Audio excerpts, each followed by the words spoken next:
recuperación clínica, ausencia de eliminación del virus luego de la recuperación clínica, lo cual haría que este virus quede latente dentro de los ganglios nerviosos sensitivos para volver a ser reactivados ante una baja de defensa.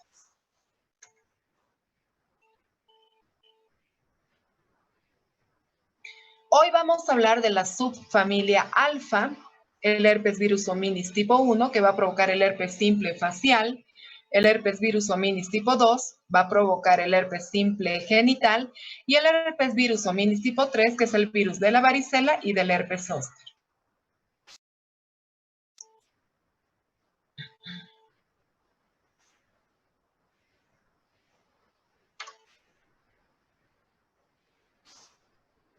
Bien.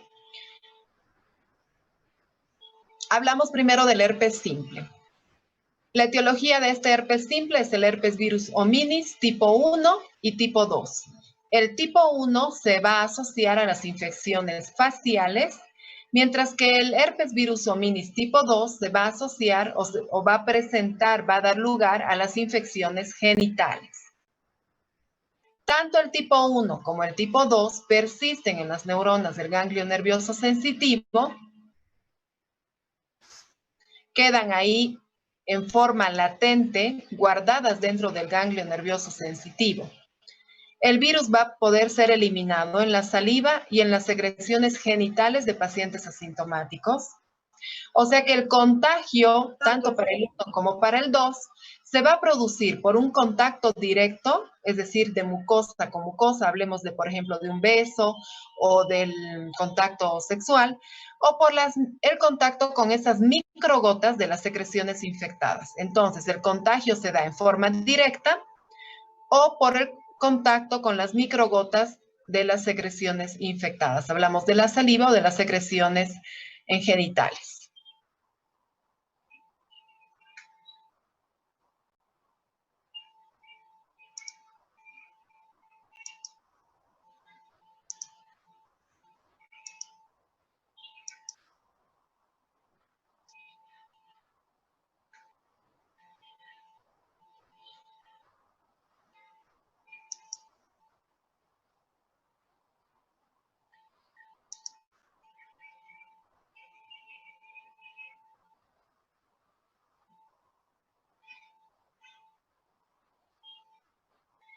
Bien. La infección por el tipo 1, por el herpes virus 1, se produce inicialmente en la edad temprana, es decir, en niños entre 1 y 5 años. La infección por el tipo 2 ocurre después de la pubertad. ¿Por qué? Porque se da por el contacto sexual, por la transmisión sexual.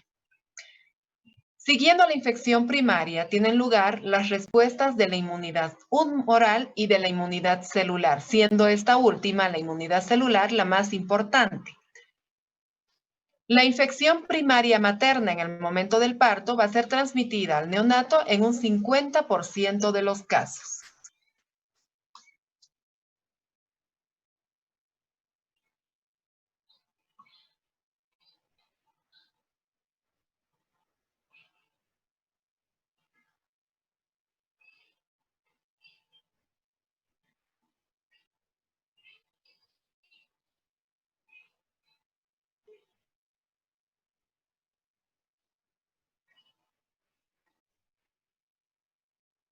Entonces, repito, la primera infección por el herpes virus 1 aparece en los niños entre 1 y 5 años. La primera infección por el herpes virus 2 aparece después de la pubertad porque se da por transmisión sexual. Luego estos virus quedan guardados dentro de los ganglios nerviosos sensitivos en forma latente y ante una baja de defensas o por ciertas circunstancias que enseguida vamos a ver, estos virus se van a reactivar y van a dar lugar a las infecciones recurrentes, tanto por el tipo 1 como por el virus 2.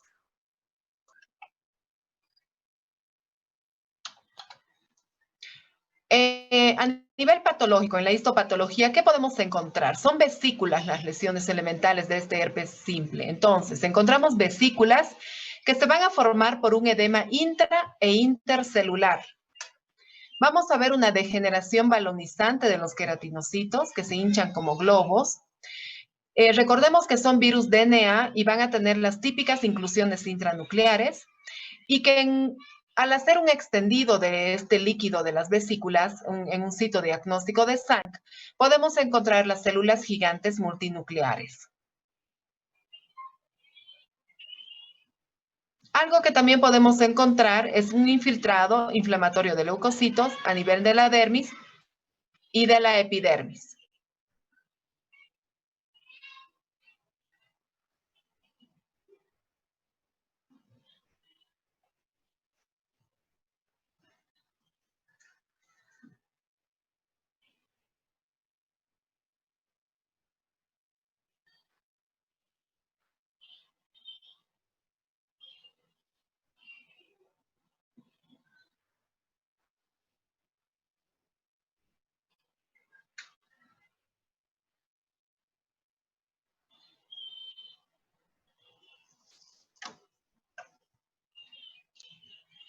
Bien, y aquí vemos en este cuadro lo mismo, que este virus se replica inicialmente en las células epiteliales de la mucosa oral, si es por el herpes virus 1, o en la mucosa genital, si es por el herpes virus 2, dando la primoinfección en cada caso.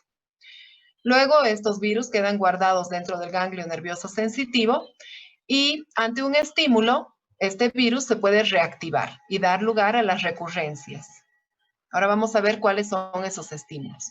Bien, primero, vamos a ver cuál es la infección primaria por el herpes virus 1. ¿Cómo se llama? ¿Cuál es la infección primaria más común por el herpes virus 1? Es la gingivoestomatitis herpética. Escriban, por favor, la gingivoestomatitis herpética es la manifestación más común por la infección primaria por el herpes virus 1. Esta se da en niños pequeños entre 1 a 5 años, luego de un periodo de incubación que dura más o menos 4 a 5 días, empieza el paciente a tener fiebre, empieza con linfadenopatía regional, con malestar general y dolor que va a dificultar la alimentación. ¿Por qué este dolor? Porque las vesículas asientan sobre la lengua, sobre el paladar y sobre la faringe. Cuando estas vesículas se rompen, van a quedar erosiones, lo cual va a provocar este dolor para la alimentación.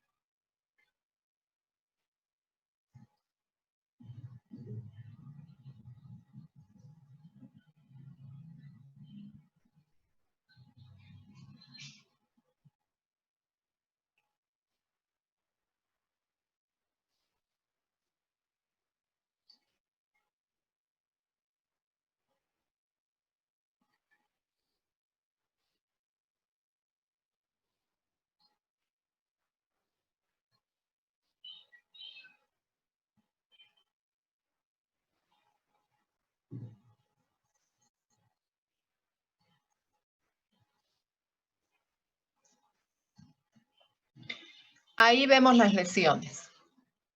Vesículas que asientan en la lengua, en el paladar y en faringe, y algunas que podemos ver en la zona peribucal. Fíjense en las erosiones que dejan estas vesículas, lo cual provoca el dolor característico. Ahora hablamos del herpes genital, provocado por el herpes virus 2. Esta dijimos que empieza después de que empieza la actividad sexual, o sea que generalmente se da después de la pubertad. En el hombre vamos a encontrar lesiones en el pene que aparecen, sobre todo aparecen en genitales externos.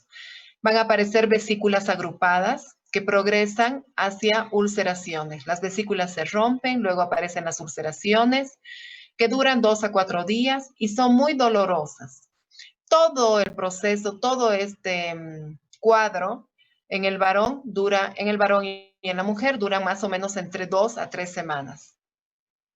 En la mujer también encontramos vesículas en genitales externos. Estas van a estar como agrupadas en la vulva, en la vagina, en el cérvix, acompañadas de dolor, también acompañadas de disuria, de escozor y secreciones vaginales.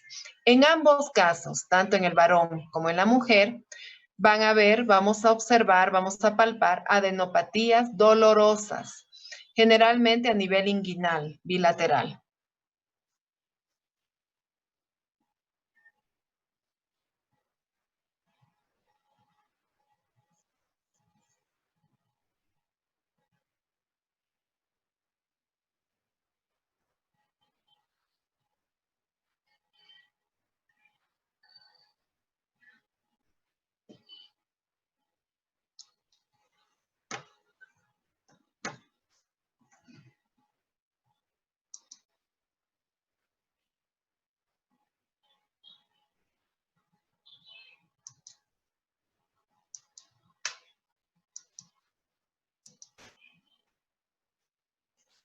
Doctora, ¿la duración en ambos va a ser más o menos 3 semanas? Sí, en ambos. Siempre estamos hablando de una primoinfección y la primoinfección casi siempre dura 3 semanas.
Bien, entonces dijimos que las lesiones van a ser vesículas sobre una base eritematosa. Estas vesículas están agrupadas, provocan dolor y en la mujer secreciones vaginales. Están en genitales externos, tanto en el varón como en la mujer.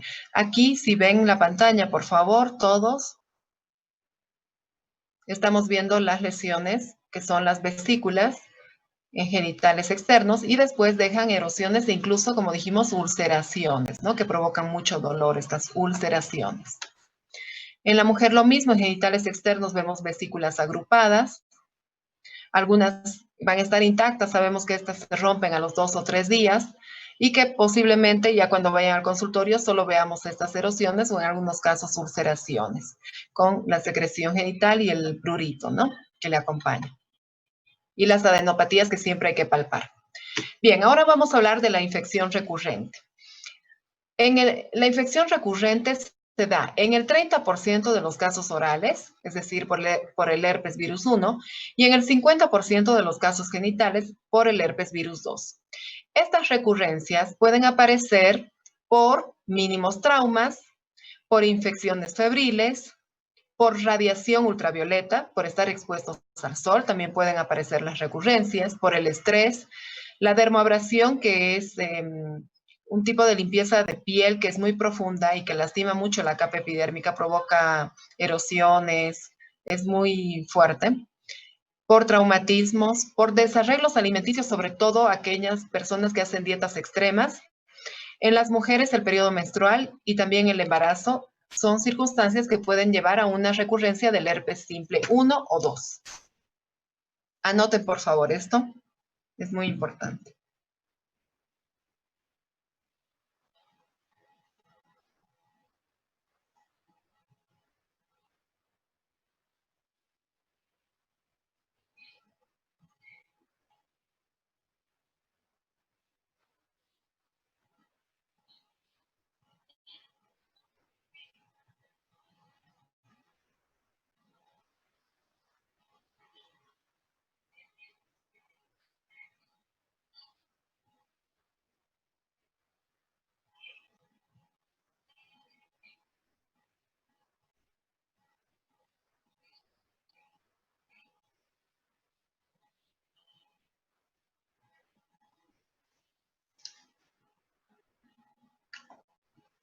Bien, las infecciones recurrentes. Las recurrencias son más leves. y también duran menos, duran aproximadamente solo 7 a 10 días. Recordemos que la infección primaria duraba 3 semanas. Estas recurrencias duran 7 a 10 días, son más leves porque las vesículas son más pequeñas, no van a estar tan extendidas y no van a afectar a la mucosa bucal en el caso del herpes virus 1. El paciente va a tener una sensación de hinchazón, de prurito, seguido directamente de la aparición de vesículas sobre una base eritematosa y pueden quedar ulceraciones que van a cubrir con costras y finalmente caerán en el lapso de los 7 a 10 días. En el herpes genital las recurrencias son más frecuentes y cuando en un paciente tenemos 6 o más recurrencias, ya sea por herpes 1 o herpes 2, al año, 6 o más recurrencias al año, se debe hacer un tratamiento preventivo o también llamado supresivo. En resumen, decimos que la infección recurrente es más leve, tiene menos síntomas, no provoca ese dolor intenso y dura menos tiempo, 7 a 10 días. Ya dijimos que estas infecciones recurrentes aparecen en ciertas circunstancias, como estar expuesto al sol, el periodo menstrual en la mujer, el embarazo, o en pacientes tal vez inmunodeprimidos también, ¿no? Y algo muy importante es saber que en la recurrencia del herpes virus 1 a nivel oral, a nivel facial, no va a afectar la mucosa bucal. Y lo vamos a ver más bien en la piel alrededor de la boca o alrededor de la nariz periorificial. Veamos, por favor, las lesiones. Son vesículas, pocas, fíjense que son en menor cantidad y que no está afectando a la mucosa bucal como en la prima infección. Son vesículas que están agrupadas, que luego se van formando costras, a veces se ulceran y a veces directamente se forman las costras en la zona peribucal y también a veces aparece en la zona perinasal. Muchos de ustedes han debido ver estos episodios de recurrencia en un herpes simple, ¿no? El herpes simple genital, igual, son pocas lesiones, ya no duelen mucho, más espaciadas, ¿no? Para hacer el diagnóstico, vamos a hacer un estudio histopatológico y también podemos hacer el citodiagnóstico de Zank. Podemos hacer el cultivo del virus a partir del líquido de estas vesículas. Podemos hacer un dosaje de anticuerpos en sangre, la determinación de antígenos virales por inmunofluorescencia y también se puede hacer la microscopía electrónica. Muchas veces el diagnóstico va a ser solo clínico, pero en caso de ser necesario pueden hacer todos estos estudios para llegar al diagnóstico de un herpes simple.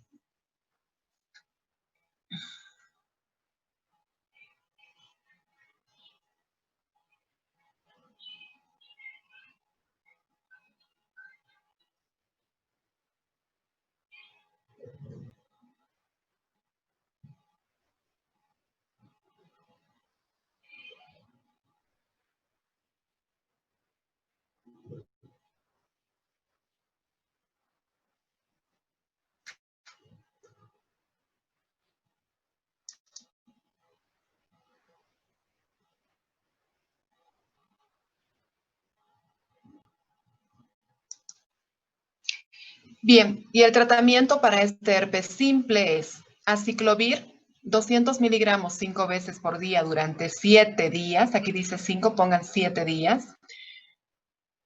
O valaciclovir 500 miligramos 2 veces por día por 7 días. En los inmunodeprimidos, podemos darle aciclovir endovenoso 5 miligramos kilo peso cada 8 horas durante 7 a 10 días. Ahora, dije que en caso de que un paciente tenga 6 o más episodios de herpes recurrente al año, le vamos a dar un tratamiento supresivo o preventivo. Esto lo podemos hacer con aciclovir 200 miligramos hasta aciclovir 1000 miligramos al día durante 6 meses. O también podemos darle valaciclovir 500 miligramos por día hasta 1000 miligramos por día durante 6 meses.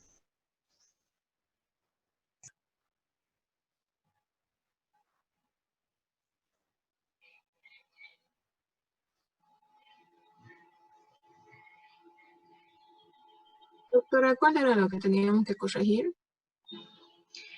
Acá dice por 5 días el aciclovir y el valaciclovir. En los libros está por 5 días, pero se sugiere mejor darles 7 días. Entonces corrigen por 7 días en ambos casos, aciclovir y valaciclovir.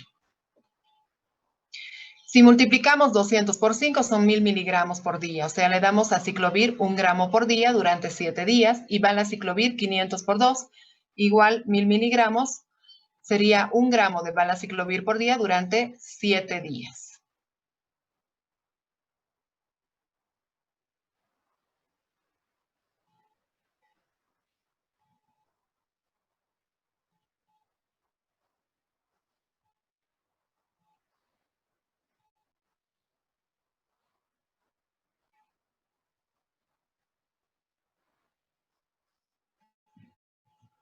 El tratamiento supresivo va de acuerdo al criterio médico y de acuerdo a la extensión de las lesiones y al número de recurrencias al año. Si un paciente tiene 6 recurrencias al año y sus lesiones son escasas, con pocos síntomas, le darán 200 miligramos por día por 6 meses. Pero si el paciente tiene muchas lesiones muy dolorosas y tiene 10 o 15 episodios de recurrencia al año, le darán 1000 miligramos por día durante 6 meses.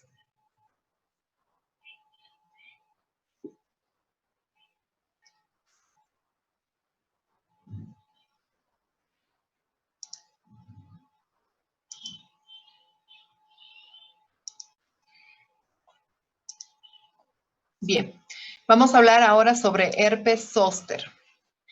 Este es el virus herpes virus 3, que es el herpes virus varicelae o varicela zoster virus, VVZ.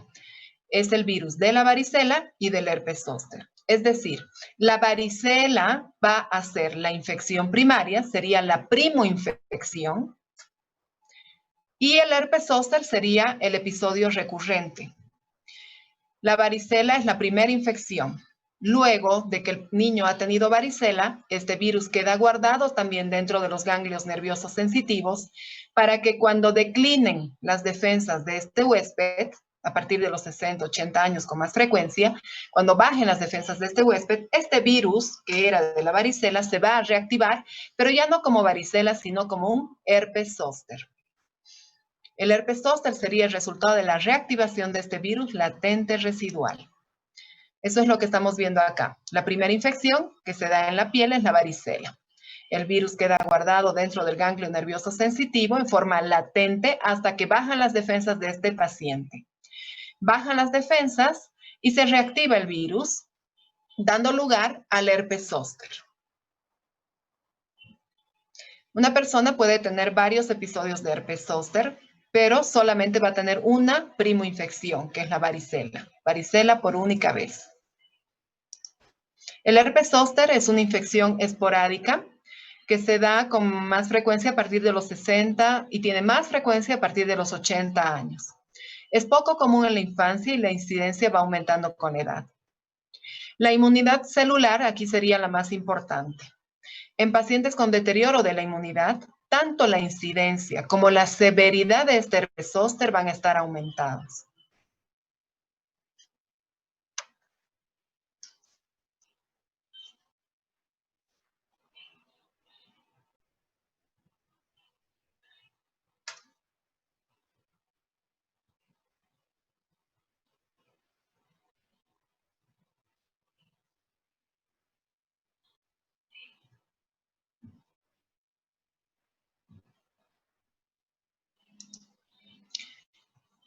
Bien, ¿qué vamos a ver a nivel patológico? Lo mismo que un herpes simple, fíjense, porque estamos hablando de vesículas y estamos hablando de un virus DNA. Degeneración balonizante, inclusiones intranucleares. También observamos vesículas que se forman por edema intra e intercelular. En un citodiagnóstico de sangre también podemos ver células gigantes multinucleadas y vamos a ver el mismo infiltrado que un herpes simple, un infiltrado a nivel de dermis y un poco más superficial en la epidermis. Ahora, ¿cómo diferenciamos un herpes zóster con esto? Esto lo vamos a ver exclusivamente en un herpes zóster. Cambios inflamatorios en las vainas nerviosas y en los ganglios, e incluso una destrucción de las fibras nerviosas en la dermis media e inferior. Copien eso, por favor.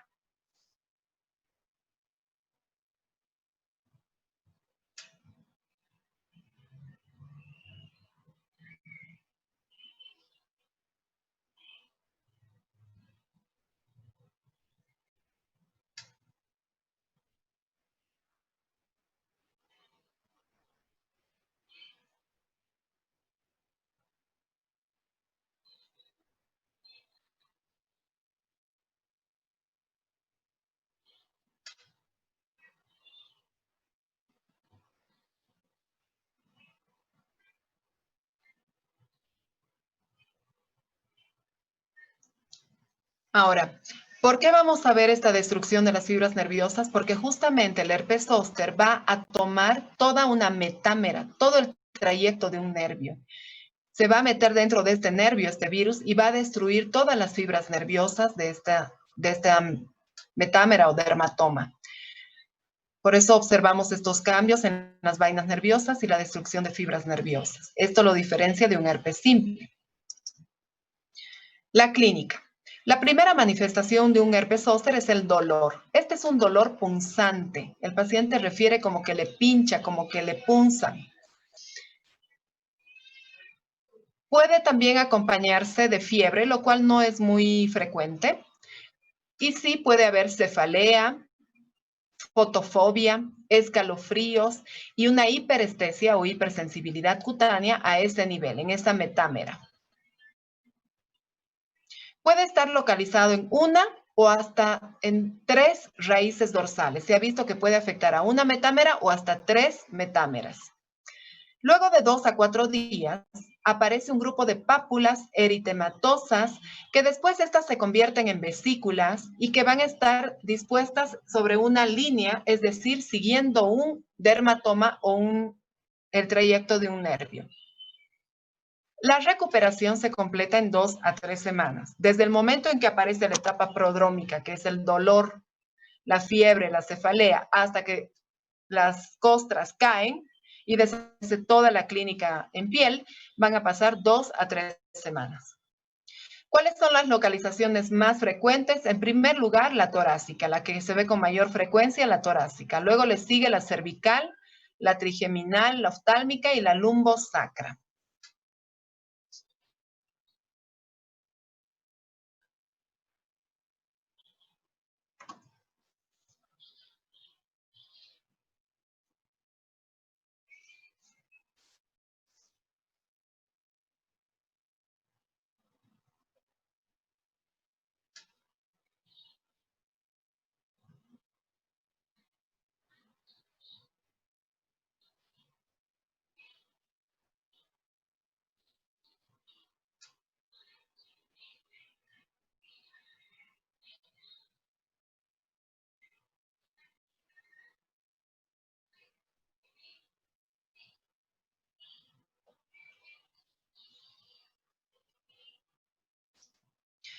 Los dermatomas o metámeras son áreas de la piel llenas de fibras sensitivas provenientes de los nervios espinales. Aquí estamos viendo los dermatomas o metámeras. Fíjense estos, los torácicos, desde el T1 hasta el T12, son los más frecuentes de ver y siempre el herpes zóster va a ser unilateral porque va a tomar una metámera. Es raro verlo, pero en los libros está que pueden llegar a tomar hasta 3 metámeras, ¿no? Bien, aquí estamos viendo las lesiones. Fíjese, son pápulas que siguen el trayecto de un nervio unilateral. Aquí se ve mejor que es unilateral. Y bueno, seguramente aquí es un paciente inmunodeprimido porque fíjense la extensión de las lesiones, las ulceraciones que está dejando, ¿no? Aquí también vemos cómo toma el herpes zóster una metámera. Seguramente está destruyendo las fibras nerviosas por dentro. El paciente va a tener un dolor muy importante y una complicación muy importante que es la neuralgia posherpética. Y aquí también estamos viendo pústulas porque a veces los pacientes se frotan o se ponen medicinas caseras, lo cual va a contaminar las lesiones, ¿sí? Normalmente se ve eritema, vesículas, pápulas, vesículas y costras, pero aquí estamos viendo pústulas porque hay contaminación bacteriana. Aquí estamos viendo otro herpes zóster con sus vesículas típicas siguiendo el trayecto de un nervio. Lo mismo aquí se ve mejor las vesículas siguiendo el trayecto de un nervio a nivel del miembro superior derecho, en forma lineal siempre. Bien, ahora, ¿qué pasa en los pacientes inmunocomprometidos? Es decir, pacientes HIV, pacientes que tienen algún tipo de neoplasia, pacientes que estén en tratamiento con corticosteroides o con citoestáticos por tiempo prolongado, las lesiones van a diseminarse, pueden ser hemorrágicas, incluso pueden seguir un compromiso sistémico, pueden afectar órganos internos. En algunos pacientes, el herpes zóster se considera como una expresión paraneoplástica. Sobre todo en pacientes inmunodeprimidos, hay que tener cuidado y ver sobre todo hacerle por lo menos un laboratorio, una radiografía de tórax para ver si no hay algo neoplásico, ¿no?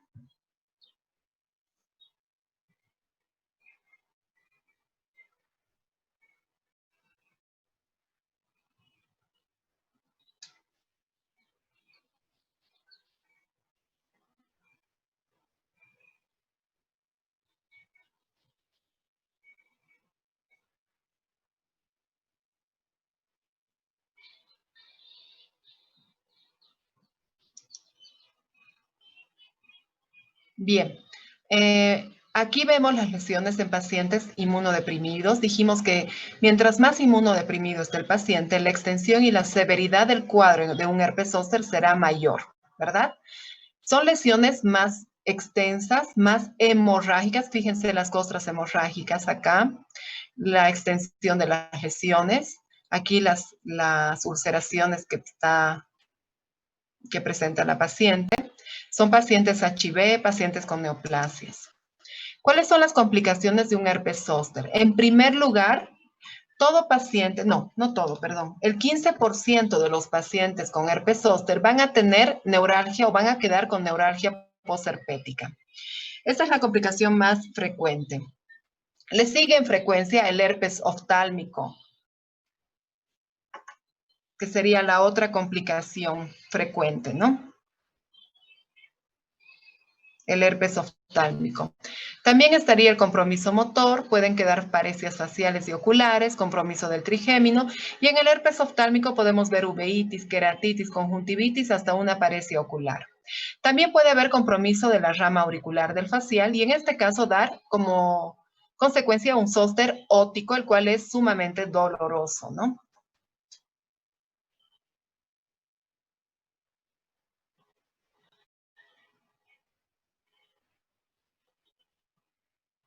Esta neuralgia posherpética, dijimos que el 15% de los pacientes que han sido tratados pueden quedar con neuralgia posherpética. Y en pacientes que no han recibido tratamiento adecuado o a tiempo, un 77% de los pacientes que no han sido tratados van a quedar con neuralgia posherpética. Es muy importante hacer un diagnóstico y un tratamiento oportuno. Sería ideal hacer el tratamiento cuando esté en la etapa prodrómica, con eritema, con dolor punzante. Pero bueno, seguramente el paciente irá cuando ya tenga las lesiones en la piel y bueno, hay que hacerle el tratamiento ni bien hagamos el diagnóstico, ¿no?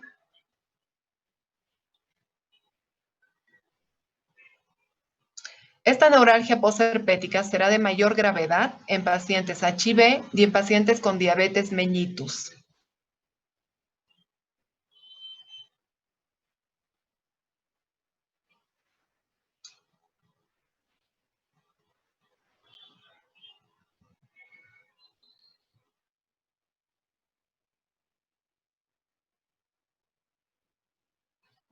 Ya, ¿desde qué parte?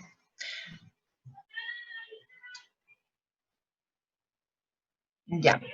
La neuralgia posherpética se va a presentar en el 15% de los pacientes con herpes zóster que han sido tratados a tiempo.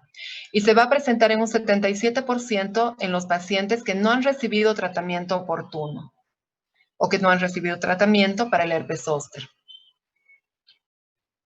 Es poco frecuente ver neuralgias posherpéticas en niños.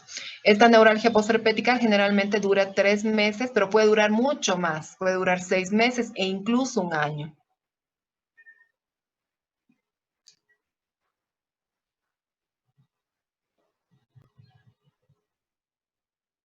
¿Por qué? Este dolor en la neuralgia posherpética se incrementa más en los pacientes mayores de 70 años. El tiempo de la neuralgia posherpética también se incrementa más en los mayores de 70 años. Como les decía, puede durar hasta un año en los que tienen más de 70 años y que no se han tratado en forma oportuna. El tratamiento antiviral para el herpes zóster es aciclovir 800 miligramos 5 veces por día durante 7 días o valaciclovir 1000 miligramos 3 veces por día durante 7 días. Es decir, aciclovir 4 gramos por día por 7 días o valaciclovir 1000 miligramos 3 gramos por día durante 7 días en total, ¿no? El Valaciclovir se ha visto que disminuye el dolor agudo, entonces se usa mucho para evitar también la neuralgia o para disminuir la intensidad de la neuralgia posherpética. Es decir, si yo tengo un herpes zóster, prefiero darle Valaciclovir, porque se ha visto que disminuye ese dolor agudo. Disminuye, no lo elimina, ¿no? En caso de resistencia al aciclovir o al valaciclovir, se puede usar Foscarnet a dosis de 40 miligramos kilopeso 3 veces por día durante 10 días. Y en los pacientes inmunodeprimidos, por ejemplo, pacientes HIV, se usa aciclovir endovenoso, 8 a 10 miligramos kilopeso, dividido en 3 tomas por día durante 7 a 10 días. Ahí tienen todas las dosis.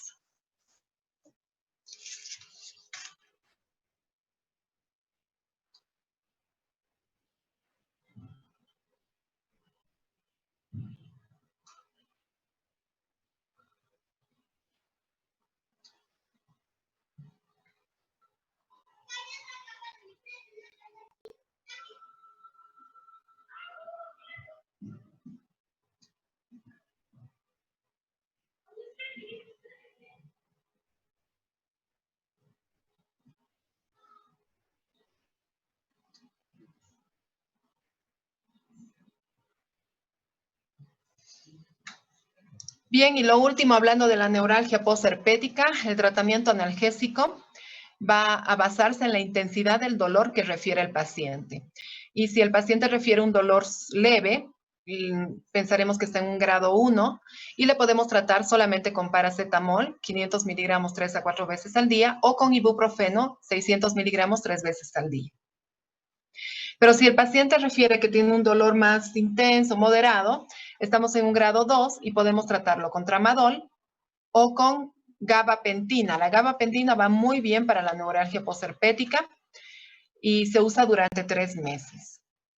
Pero si el paciente nos dice que no mejora con todos estos analgésicos y que el dolor sigue muy intenso, pues le derivaremos a un neurólogo para que le dé opioides de alta potencia como ser la morfina.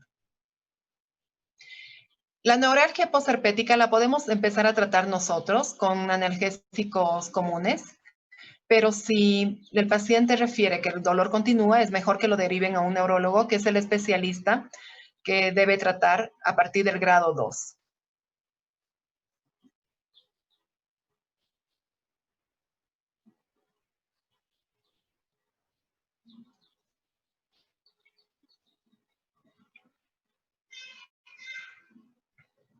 Bien, pueden descansar.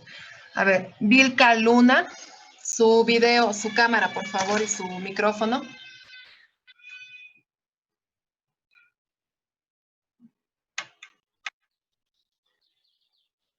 Avi Vilca Luna.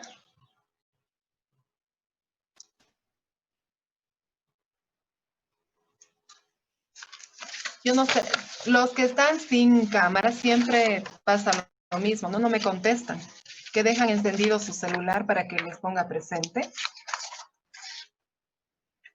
¿Ven por qué quiero que estén con su cámara encendida?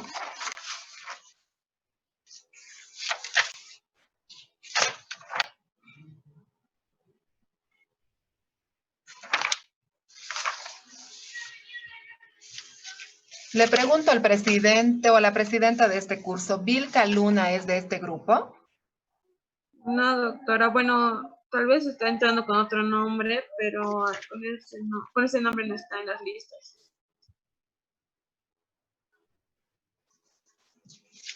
Bueno, voy a averiguar quién es, porque nadie de este grupo, nadie que sea de otro grupo puede entrar a este, ¿no?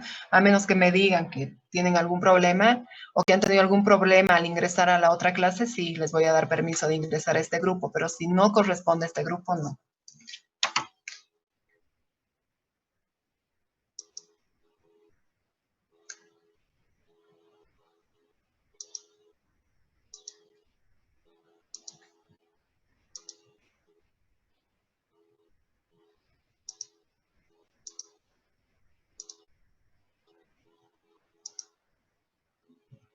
Micaela Flores.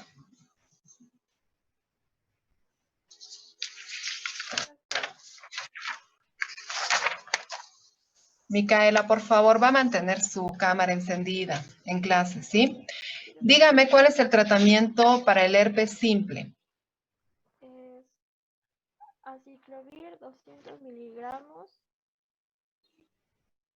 ¿Cómo dice?